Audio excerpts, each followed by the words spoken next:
Мен ушул институтка келип окуганымдан бери 51 жыл болуптур да. Mana биздин жатаканабыз бул болчу. Могу жатаканада көзүм абдан жакшы көрүнөт азырчы. 4 жыл жатып ушул жерде билим алдык. Ушул жерде биринчи этажы столовая болчу. Ошол жерден тамак ичип, анан көтөрүлүп комнаталарыбызга кирип кетчү элек да.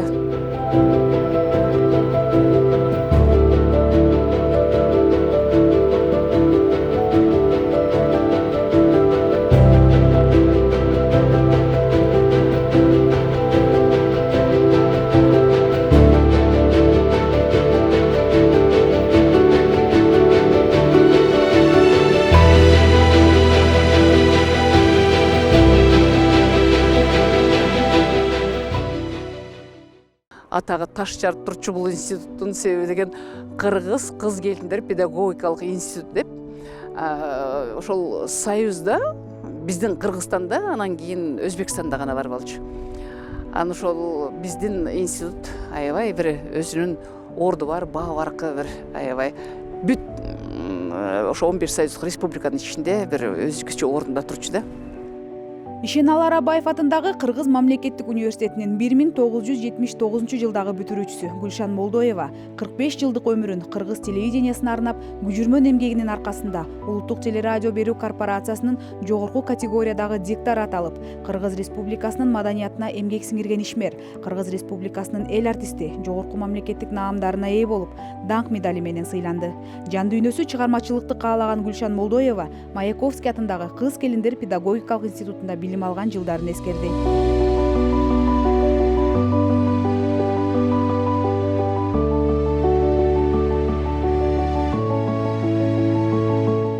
Мына жерлер болсо ошол фортепианолор болор эле.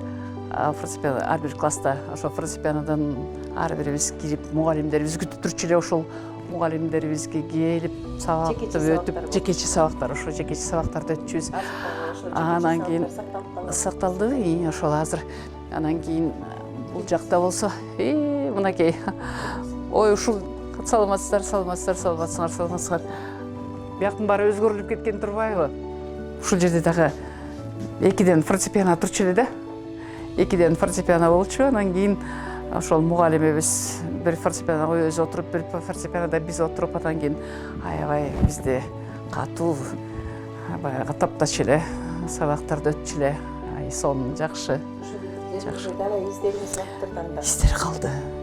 Азыр эстеп алыптым элечи, көзүмө жаш тегиринип атпайбы? Ошол күндөр кайда? 51 жыл болуптур баягыдан бери. 74-жылы келип кириптирмин ушул институтка. 74-жыл болду, андан бери 51 жыл өттүр деп жана эсептеп алып, 51 жыл, бир жаш, өзүнчө бир сонун жарым кылып. Жылдыз Малдыбаева, Абдылас Малдыбаевдин кызы. Ушул бизде мынабул жерде отурчу мугалимибиз. Ошол жерде болчу, ошол класста болчу. Сахарова бул жерде болчу. Жерепкер деген дагы эмне деген мугалимдер эле. Азыр эстесем, аябай күчтүү мугалимдер экен ошол кездечи.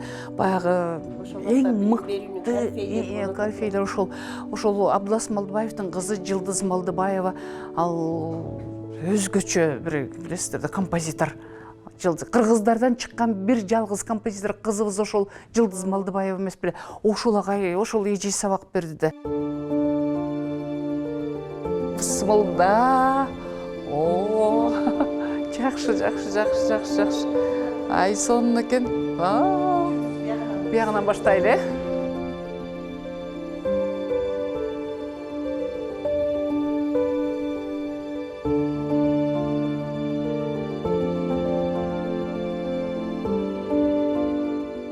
Тетигинде турбайымбы мен? Мына бул бери жагында турган мен.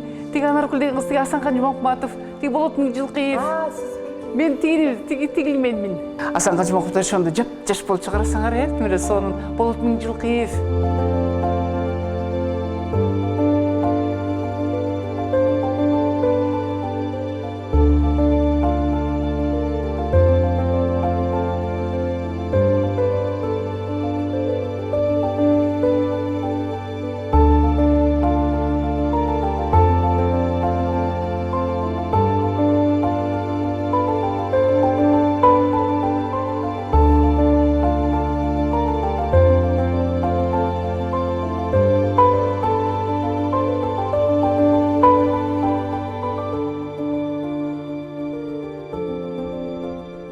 Бул жерде ошол атактуулардын сүрөттөрү карагылачы, эмне деген муун, бизден мурда бүткөндөрдөн ошол кайргүл эже дүйнөнү дөңгөрөтүп, өзгөчө бир үнү менен, өзгөчө бир ошол опера баягы театрда ошол таланты менен дүйнөнү дөңгөрөткөн, таланты менен таң калтырган эжекебизде бул.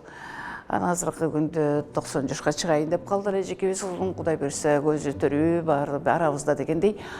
Гүлшара эже Момунова көз өтүп кетти, бирок анын калтырып кеткен эмгектери канча. Ошондой эле ким Майрамкан Абылкасымова эжекебиз. Анан Ким Абдыгулова Асангүл апагабыз бар азыр, Кудайга шүгүр. Анын дагы мына театрларда канчалаган спектакльдери коюлуп атат. Барыбыз күбө болуп жүрөбүз. Эмне деген мынабу жашка келсе дагы өзүнүн бир жакшынакай изин калтырып эмгек кылып жүрөт. Анан бул жерде дагы бир эң сонун сүрөткө күбө болдум. Өзгөчө бир тарых. Асанкан Жумакматов ал кезде айтып атпайбы, биздин институтка өзүнүн оркестры менен, анан биздин баянисттерди кошуп алып туруп, эң бир сонун коллектив, сонун чыгармачыл топту түзгөн да. Анан ошондо биз ошол өкмөттүк деңгээлдеги иш-чараларга ошол менен барып катышып калганда абдан ыраазы болушчу, тура калып кол чабышчу. Себеби жалаң кыздардын баягы биздин кийип турган кийимдерибизде өзгөчө бир сонун көрүнчү да. Анан кыргыздын кыздары баарыбыздын колубузда баян, анан кийин артыбызда жакшынакай оркестр теги Жумакматов жетектеген. Бул өзүндө да бир биз үчүн чоң сыймык болгон, себеби деген ошол Асанкан Жумакматов, СССРдин эд артисти Асанкан Жумакматов жетектеген өзүнчө бир топ коллектив болгонбуз да. Бул өзгөчө сыймык.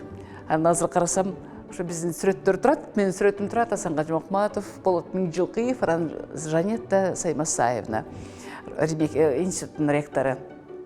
Анан кийин бул дагы мен үчүн чоң толкундануу, чоң сыймык. Кыргыз Республикасынын эл артисти Гүлшан Молдоева өз ишмердүүлүгүнүн негизинде келечек муундарга жол көрсөтүп, кыргыз маданиятынын өнүгүшүнө салым кошуп келүүдө. Кыргыз мамлекеттик Ишеналы Арабаев атындагы университетине быйыл 80 жыл толуп отурат.